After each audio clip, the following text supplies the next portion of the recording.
श्रीगणेशाय नमः। पुष्पदन्त उवाच महिम्नः पारन्ते परमविदुषो यद्यसदृशी स्तुतिर्ब्रह्मादीनामपि तदवसन्नास्त्वयि गिरः अथावाच्यः सर्वस्वमतिपरिणामावधिगृणन् ममाप्येष स्तोत्रे हरनिरपवादः परिकरः अतीतः पन्थानन्तव च महिमा वाङ्मनसयोरतद्व्यावृत्त्या यञ्चकितमभिधत्ते श्रुतिरपि स कस्य स्तोतव्यः कतिविधगुणः कस्य विषयः पदे त्वरवाचीने पतति न मनः कस्य न वचः मधुस्फीता वाचः परममृतं निर्मितवतस्तव ब्रह्मन् किं वागपि सुरगुरोर्विस्मयपदम् मम त्वेतावाणीं गुणकथनपुण्येन भवतः पुनामीत्यर्थेऽस्मिन् पुरमथनबुद्धिर्व्यवसिता तवैश्वर्ययत्तज्जगदुदयरक्षाप्रलयकृत्त्रये वस्तु व्यस्तन्त्रिसृषु गुणभिन्नासु तनुषु अभव्यानामस्मिन् वरदरमणीयां रमणीं विहन्तुं व्याक्रोशीं विदधत इहैके जडधियः किमिह किङ्कायः स खलु किमुपायस्त्रिभुवनं किमाधारो धाता सृजति किमुपादान इति च अतर्क्यैश्वर्ये त्वय्यनवसरदुःस्थो हतधियः कुतरकोऽयङ्कांश्चिन्मुखरयति मोहाय जगतः अजन्मानो लोकाः किमवयववन्तोऽपि जगतामधिष्ठातारं किं भवविधिरनादृत्य भवति अनीशो वा कुर्याद्भुवनजनने कः परिकरो यतो मन्दास्त्वां प्रत्यमरवरसंशेरत इमे त्रये साङ्ख्ययोगः पशुपतिमतौ वैष्णवमिति प्रभिन्ने प्रस्थाने परमिदमदः पथ्यमिति च रुचीनां वैचित्र्यादृजुकुटिलनानापथजुषा नृणामेको गम्यस्त्वमसि पयसामर्णव इव महोक्षः खट्वाङ्गं परशुरजिनं भस्मफणिनः कपालञ्चेति यत्तव वरदतन्त्रोपकरणम् सुरास्तान्तामृद्धिं दधति तु भवद्भ्रूप्रणिहितान्न हि स्वात्मा रामं विषयमृगतृष्णा भ्रमयति ध्रुवं कश्चित् सर्वं सकलमपरस्त्वध्रुवमिदं परो ध्रव्याद्रव्ये जगति गदति व्यस्तविषये समस्तेऽप्येतस्मिन् पुरमथनतैर्विस्मित इव स्तुवञ्जिह्रे मित्वान्न खलु ननु धृष्टा मुखरता तवैश्वर्ययत्नात् यदुपरि विरञ्चिर्हरिरथः परिच्छेतुय्यातावनलमनलस्कन्धवपुषः ततो भक्तिश्रद्धा भरगुरुगृणद्भ्यां गिरिशयत्स्वयन्तस्तेताभ्यां तव किमनुवृत्तिर्न फलति अयत्नादापाद्यत्रिभुवनमवैरव्यतिकरं दशास्यो यद्बाहो न भृतर्णकण्डूपरवशान् शिरः पद्मश्रेणीरचितचरणाम्भोरुहबले स्थिरायास्त्वद्भक्तेस्त्रिपुरहरविस्फूर्जितमिदम् अमुष्यत्वत्सेवा समधिगतसारं भुजवनं बलात् कैलासेऽपि त्वदधिवसतौ विक्रमयतः अलभ्या पातालेऽप्यलसचलिताङ्गुष्ठशिरसि प्रतिष्ठा त्वय्यासीद्ध्रुवमुपचितो मुह्यति खलः यद्रुद्ध्युं सूत्राम्नो वरद परमोच्चैरपि सती मधश्चक्रे बाणः परिजनविधेयत्रिभुवनः न तच्चित्रं तस्मिन् वरिवसि तरित्वच्चरणयोर्न कस्या उन्नत्यै भवति शिरसस्त्वय्यवनतिः अकाण्डब्रह्माण्डक्षयचकितदेवासुरकृपा विधेयस्यासीद्यस्त्रिनयनविशं संहृतवतः सकलमाशः कण्ठे तव न कुरुते न श्रियमहो विकारोऽपि श्लाघ्यो भुवनभयभङ्गौ व्यसनिनः असिद्धार्थानैव क्वचिदपि सदेवासुरनरे निवर्तन्ते नित्यं जगति जयिनो यस्य विशिखाः स पश्यन्नीशत्वामितरसुरसाधारणमभूत् स्मरस्मरतव्यात्मा न हि वश्येषु पथ्यः परिभवः महीपादाघाताद्व्रजति सहसा संशयपदं पदौ विष्णोर्भ्राम्यद्भुजपरिघर्गणग्रहगणम् मुहूर्द्यौर्दंस्थ्यय्यात्यनिभृतजटा जगद्रक्षायै त्वन्नटसि ननु वामैव विभुता वियद्व्यापीतारागणगुणितफेनोद्गमरुचिः प्रवाहो वाराय्यः पुरुषतरघुदृष्टशिरसि ते जगद्वीपाकारं जलधिवलयन्तेन कृतमित्यनेनैवोन्नेयं धृतमहिमदिव्यं तव वपुः रथः क्षोणीयन्ताशतधृतरगेन्द्रो धनुरथो रथाङ्गे चन्द्रार्कौ रथचरणपाणिश्चर इति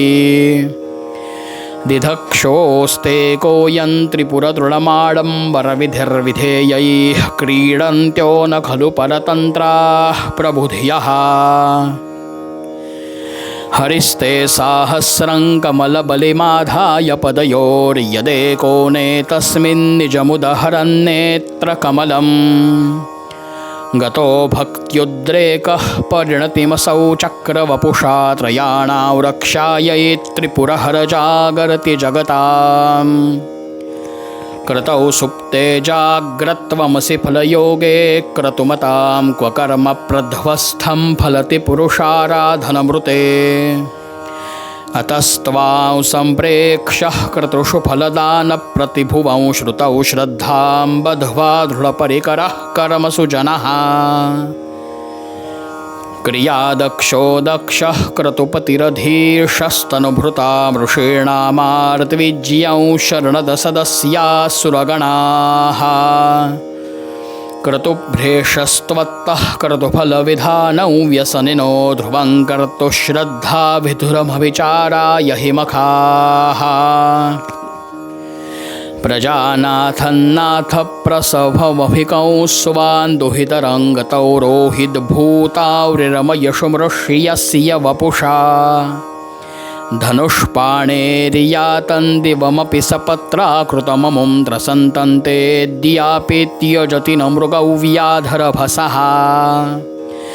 स्वलावण्याशंसा धृतधनुषमह्नाय तृणवत् पुरः पृष्ठं दृष्ट्वा पुरमथनपुष्पायुधमपि यदि स्त्रैणं देवीयमनिरतदेहार्दघटनादवैति त्वामद्धावत वरदमुग्धा युवतयः श्मशानेष्वाक्रीडा स्मरहरपिशाचाः सहचराश्चिता भस्मालेपस्रगपि नृकरोटिपरिकरः अमङ्गल्यौ शीलं तव भवतु नामैवमखिलं तथापि स्मरतॄणां वरद परमं मङ्गलमसि मनः प्रत्यक्चित्ते सविधमवधायात्तमरुतः बृहषद्रोमाणः प्रमदसलिलोत्सङ्गितदृशः यदालोक्याह्लादौ हृदयव निमज्यामृतमये दधत्यन्तस्तत्त्वं किमपि यमिनस्तत्किल भवान् त्वमर्कस्त्वं सोमस्त्वमसि पवनस्त्वं हुतवहस्त्वमापस्त्वं व्योमत्वमुधरणिरात्मा त्वमिति च परिच्छिन्नामेवं त्वयि परिणता बिभ्रतुगिरं न विद्मस्तत्तत्त्वं वयमिह तु यत्त्वन्न भवसि त्रयेन्तिस्रो वृत्तिस्त्रिभुवनमथो त्रीनपि सुरानकाराद्यैर्वर्णैस्त्रिभिरभिदधत्तीर्णविकृति तुरीयन्ते धामध्वनिभिरवरुन्धानुमणुभिः समस्तं व्यस्तं त्वां शरणदगृणात्योमिति पदम् भवशर्वो रुद्रः पशुपतिरथोग्रः सह महांस्तथा भीमेशानावित्यदभिधानाष्टकमिदम् अमुष्मिन् प्रत्येकं प्रविचरति देवश्रुतिरपि प्रिया यास्मै धाम्ने प्रविहितनमस्योऽस्मि भवते नमो नेदिष्ठाय प्रियदवदविष्ठाय च नमो नमः क्षोधिष्ठाय स्मरहरमहिष्ठाय च नमः नमो वर्षिष्ठाय त्रिनयनयविष्ठाय च नमो नमः सर्वस्मै ते तदिदमिति शर्वाय च नमः बहलरजसे विश्वोत्पत्तौ भवाय नमो नमः परबलतमसे तत्संहारे हराय नमो नमः जनसुखकृते सत्वोद्रिक्तौ मृडाय नमो नमः प्रमहसि पदे निस्त्रैगुण्ये शिवाय नमो नमः कृशपर्णतिचेतः क्लेशवश्यं क्वचेदम् क्व च तव गुणसीमोल्लङ्घिनी शश्वदृद्धिः इति चकितममन्दीकृत्य मां भक्तिराधाद् वरदचरणयोस्ते वाक्यपुष्पोपहारम् असितगिरिसमौ स्यात् कज्जलौ सिन्धुपात्रे सुरतरुवरशाखा लेखनी पत्रमुर्वी लिखति यदि गृहीत्वा शारदा सार्वकालम् तदपि तव गुणानामीशपारन्न याति असुरसुरमुनीन्द्रैरर्चितस्येन्दुमौलेर्ग्रथितगुणमहिम्नो निर्गुणस्येश्वरस्य सकलगणवरिष्ठः पुष्पदन्ताभिधानो रुचिरमलघुवृत्तये स्तोत्रमेतच्चकार अहरहरवद्यद्धूर्जटे स्तोत्रमेतत् पठति परमभक्त्या शुद्धचित्तः पुमानयः स भवति शिवलोके रुद्रतुल्यस्तथात्र प्रचुरतरधनायुः पुत्रवान् कीर्तिमांश्च महेशान्नापरो देवो महिम्नो नापरा स्तुतिः अघोरान्नापरो मन्त्रो नास्ति तत्त्वं गुरोः परम् दीक्षादानन्तपस्तीर्थं ज्ञानं यागादिकाः क्रियाः महिम्नस्तव पाठस्य कलान्नार्हन्ति षोडशीम् कुसुमदशननामा सर्वगन्धर्वराजः शशिधरवरमौलेर्देवदेवस्य दासः स खलु निजमहिम्नो भ्रष्ट एवास्य रोषात् स्तवनमिदमकार्षे दिव्यदिव्यं महिम्नः सुरवरमुनिपूज्यं स्वर्गमोक्षैकहेतुम् पठति यदि मनुष्यः प्राञ्जलिर्नान्यचेताः व्रजति शिवसमीपं किन्नरये स्तूयमानः स्तवनमिदममोघं पुष्पदन्तप्रणीतम् आसमाप्तमिदं स्तोत्रं पुण्यं गन्धर्वभाषितम् अनौपम्यं मनोहारि शिवमीश्वरवर्णनम् इत्येषा वाङ्मयी पूजा श्रीमच्छङ्करपादयोः अर्पिता तेन देवेशः प्रीयतां मे सदा शिवः तव तत्त्वं न जानामि कीदृशोऽसि महेश्वर यादृशोऽसि महादेव तादृशाय नमो नमः एककालं द्विकालं वा त्रिकालय्यः पठेन्नरः सर्वपापविनिर्मुक्तः शिवलोके महीयते। श्रीपुष्पदन्तमुखपङ्कजनिर्गतेन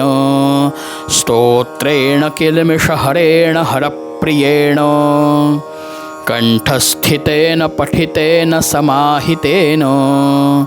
सुप्रीणितो भवति भूतपतिर्महेशः। इति श्रीपुष्पदन्तविरचितं श्रीशिवमहिम्नस्तोत्रं सम्पूर्णम्। श्रीसाम्ब सदाशिवार्पणमस्तु।